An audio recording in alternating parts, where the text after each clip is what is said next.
All right, so the man himself, Gasmilla, is around, and I'm feeling this one. I like to check. It looks like it's a Chinese branded beer. I don't know, maybe it's because of the China song. But we get to talk to him. You know, he lost his dad last year and all that. We find out what he's doing. But yes, so Gasmilla, like I said in my intro, you lost your dad last year, but you've been releasing songs back to back. China, there's this motivational one. I always forget it. Nipa, and then but your songs are still being played here and there. Just to find out, have you recovered from the loss? No, it's not something you recover from. I mean, you see his clothes, you see his stuff, you see maybe there are places that I drive past. I don't live in the same house with my dad. I mean, I'm a notorious boy, so I moved out. But I mean, sometimes there are places we meet, like I'll be driving and then we meet and you go like, where, that kind of thing. And I pass by those same corners and I wish I could just see him, just come out and talk to me and, that kind of thing. So it's not something you can just recover from. I think that's a gradual process. I mean, life still goes on yet, but, you still have to, it's not easy. Your siblings, I know that you said you're the elder of all of them. No, you're the second boy. Okay, so I know that you have younger siblings who are looking up to you and all that. How are they all coping? They are really strong. I think that our mom sort of prepared us. My mom died 2011, before my career. Yeah, she was my first executive producer, and that was a big blow. Because I mean, we were all young. I didn't have a job. I was working for her. She was our rock. So my mom sort of, in a way, prepared us for the worst. And like my dad, she also went the same way. Like I saw her right now, and the next minute she's dead. Like that. So I think we are all stronger as a family now than before. Yeah. Thank God for your lives. We pray that, He keeps your siblings and yourself safe. Okay, let's talk about your music career. You've done China, you've done Nipa, and all that. Yes. Yeah. And a lot of people are talking about, your works and all that. But this is a year where we are all approaching, people are getting excited. We are approaching the music awards. Have you found any of these songs? No. Why? Because I think that, one, two songs that I think that could have something. Nipa for Songwriter of the Year, and the video It Did John Papa, also released last year. I think that could get a Video of the Year nomination. But I didn't file because I've lost trust, or I've lost that interest in Ghana Music Awards. I lost it from Telemo. I mean, Telemo was number 1 for 9 months, and it didn't get nominated. So for me, I don't feel interested in it anymore. I just think that, I have to satisfy my fans and the listeners who have trusted me to do more, but I mean, not Ghana Music Awards. So. But for Telemo, I think you're compensated with your educational song later on. And they said that Telemo was not released within the year in review and all that. You don't think that compensation for your educational song was enough? No, the Fale Fale song, no. I don't, that... It was a clean-up song. Yeah, no. I don't think it was a compensation. I think that song, I really worked hard on that one. I did 5 communities. I cleaned 5 communities, and I did 5 different jams. And you know how it is to do one event and have artists like Tiny, Jupiter, Guru, Edem, 4x4, have all the names, all the big names in this industry coming to show you love on those stages. And it was great. I think that I pushed a lot of money into it. I wanted to change something, and I think that it has changed. I wanted my people to stop, going to the beach to do promo and stuff, and stop doing their own thing at the coastal belt, to do it inside. Has anything changed after that? I think it has, because I mean, Shatter Beach used to be a place where people used to go and defecate and stuff, but now it's a place where people chill. That they've really cleaned that whole place. So it is just changing the human mind. I think that when you change the mind It is way better than you telling that or go put your money into it to go and clean the beaches and stuff. So long as you change the way they think, I mean, they will do it themselves. You don't even have to come from your house to come and tell them to do it. Yeah. Do you think, because just one last question on the music awards, do you think that they should have still considered Telemo since he played for 9 months as #1 on the charts, even though it wasn't within the year in review? Yes, I think that I'm saying this not just for me, but in the future they should consider this. There are songs that take a lot of time to grow, to become hits. Like Koto, that was a masterpiece, but it took time. D Crimes, You Go Kill Me Shy, also took time to hit. There are songs like that. Telemo was another one. It took time from the underground days to become a hit. Now, what I think that they should do in the future is that look at the year in review. That, okay, which songs were the biggest songs in 2016? So you pick all those songs and then you shortlist, and then you get your hit songs. Then you put them as nominations. But you can't say that nomination. What are you awarding? Are you awarding excellence or you're awarding release dates? If you're awarding release dates, then Telemo didn't deserve it. But if you're awarding excellence, songs that did really marvelous things within the year in contention, then yes, you needed to, nominate that song. When you did the song, was it something government or letter to the government? Did the NDC come at you? No, but there were shows that I went to that the people didn't want me to perform that particular song. A lot of shows. I mean, you go and they tell you, please, you can perform this and that, and that song that you were talking to the government, please, we don't want it. Play. And for me, I didn't understand because I didn't say anything ill or I didn't attack the government. I just told them, like I told them the problems we were facing as fishermen. And I think that Ghanaians are not democratically up there yet to that level that they will understand that you are addressing a problem and not being political. Yeah. Do you think for a musician who was not being political but very lyrically sound and addressing an issue, do you think that things like this kill creativity? So you're very, very cautious. Even if you want to tell a problem or a story, you're cautious that the government might not be happy with you. Yes, I think it does that. It does that. People will just argue. They'll just argue, oh, way or NPP, oh, way or NDC, just because you did a song that was on that lane or that was around that side. So I think that from now, we should listen to the lyrical content of whoever tries to paint a picture like that. You should look at what the person is trying to say rather than criticize the person or crucify the person as an NDC person or an NPP person or a partisan person. So we could just go like, okay, this guy is making sense. So what do we do to make this thing better? Then we go from there as Ghanaians and as a people. All right. So let's talk about the song that you have now, China.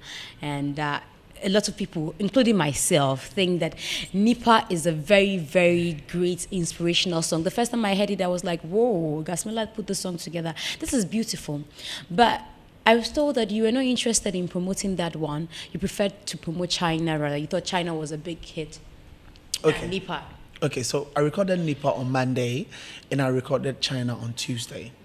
Now, we were jamming to both songs throughout the time that the funeral was going on and everything. But we all liked Nipa at the beginning. But as we kept listening to the songs, we realized China was wicked. Now, China, like Telemo, will grow on you, but when it does grow on you, you just, you up. It just take you to, so I knew that China will grow on you, but Nipa has that instant, Nipa is a charmer. Because, the lyrical content of it will do all the trick. So, and I looked at both strengths. I realized that Nipa is more of a radio song because everybody I sent to on radio, from Amanda Jeezy to Andy Dusty to Wami B to all my killers, Nipa is lyrically on the roof and everything. But when I check the two songs and their strengths, I realized that Nipa is more of a radio song because all my friends that I sent it to, from Amanda Jeezy to Andy Dusty to Kwame B to DJ Saviola, DJ Ganj, Strikematic, everybody on radio, Young Boy and everybody, most of them preferred Nipa because the tempo was around what they could play with from Monday to Friday. But you see, Nipa on the street is not doing as good as China. China is doing better on the street. So I think that I push China more on the street and Nipa more on radio.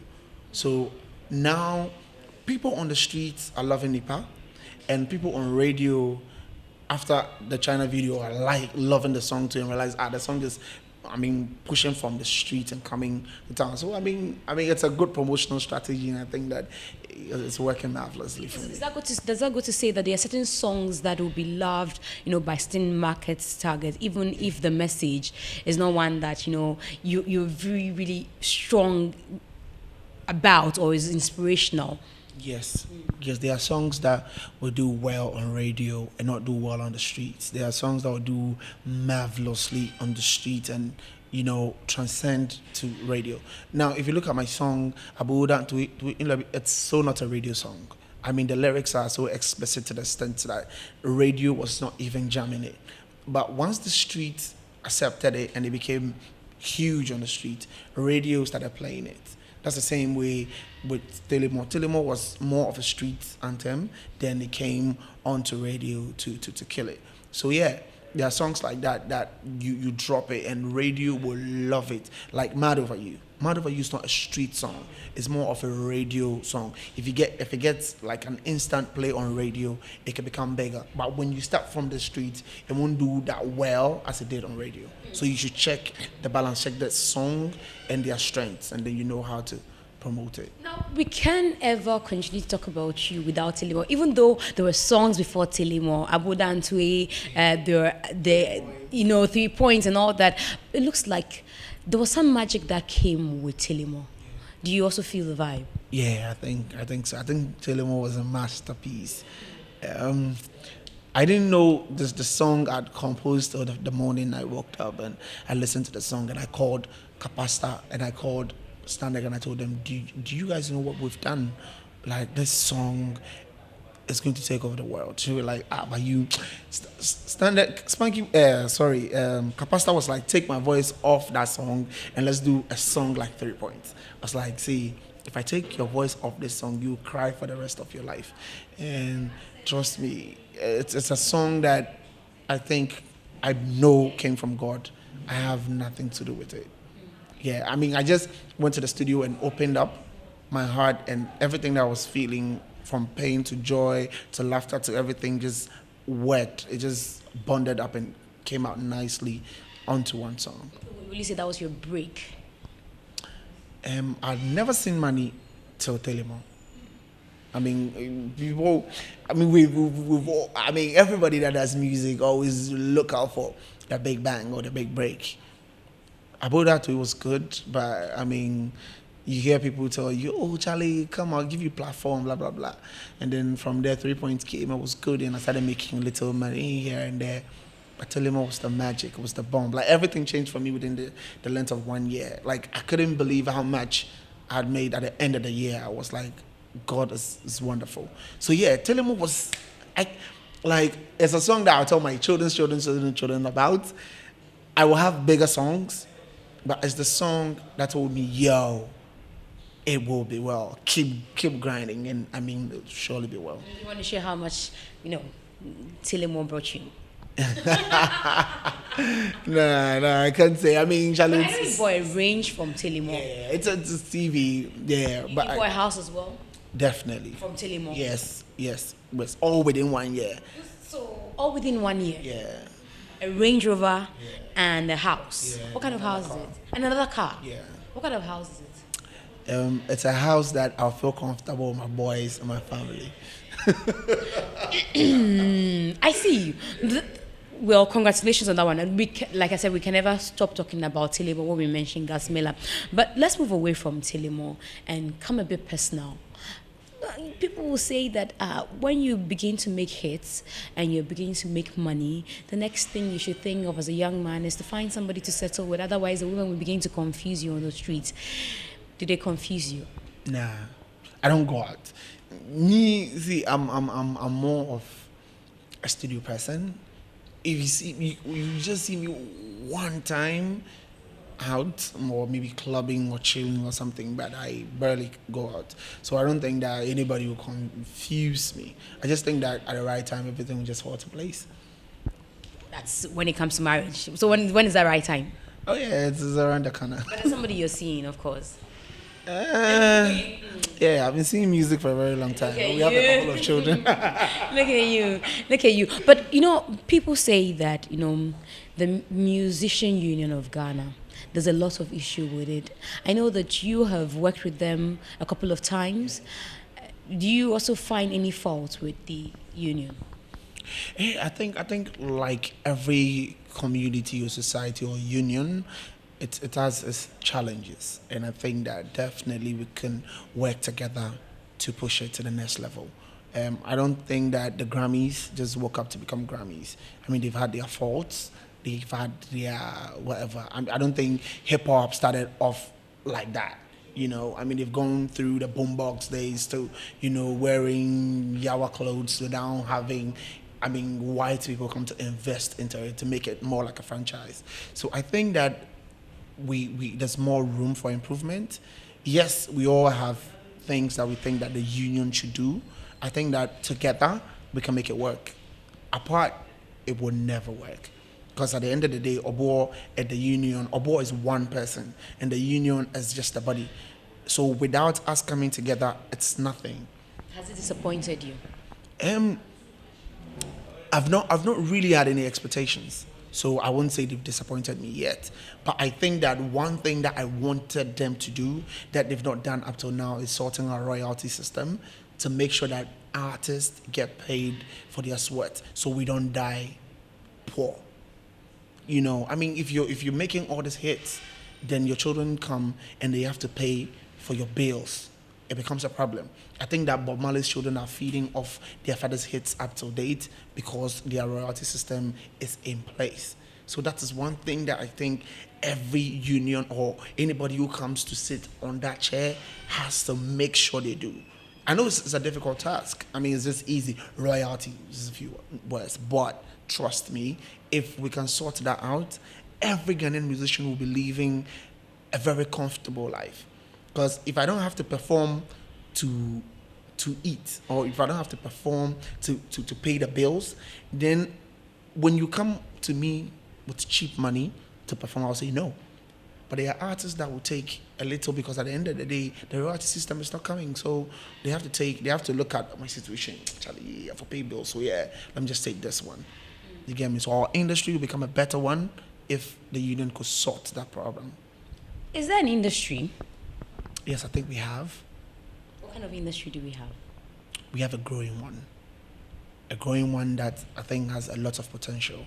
And with the aid of everybody and with the aid of companies all around us, from the tycoons to the farmers to Unilever, to everybody, we could build it to become something greater. The Kantanka is here. Charlie, let's take their cars and flaunt it in our videos. You get me? And let's sell ourselves. Let's be patriotic as Ghanaians to sell our industry to become bigger. You know what? If you're the most beautiful woman and you're my wife, and I don't show you to the world that you're beautiful, you won't feel beautiful. But even if you're ugly and I say you're beautiful, in my eyes you're beautiful, other people around me will start seeing that beauty in you because in my eyes you're beautiful, and I'll let them see through my eyes. So yes, our industry is not perfect, but let's paint a picture that we are getting there, and we'll surely get there with hard work. What's the biggest enemy of this industry? Is it not ourselves? Biggest enemy? Yeah. The artists themselves. Today, this artist says this artist says that. It's almost like one artist has to run the other artist down to get the shine. So then we begin to ask if there's an industry, who is killing it? So is it not the musicians themselves? I think it's radio. It's radio. Radio forces artists to record in a certain kind of way. Like, let me give you an example. Telemo is at 140 VPM. The speed, that's the tempo, is 140. Now, when I was in the studio, I was feeling to record a song that was, bubbly, and a song that was jamming or jumpy. Now, if I want to listen to what is being played on radio every time, then I'll never record a 140 song.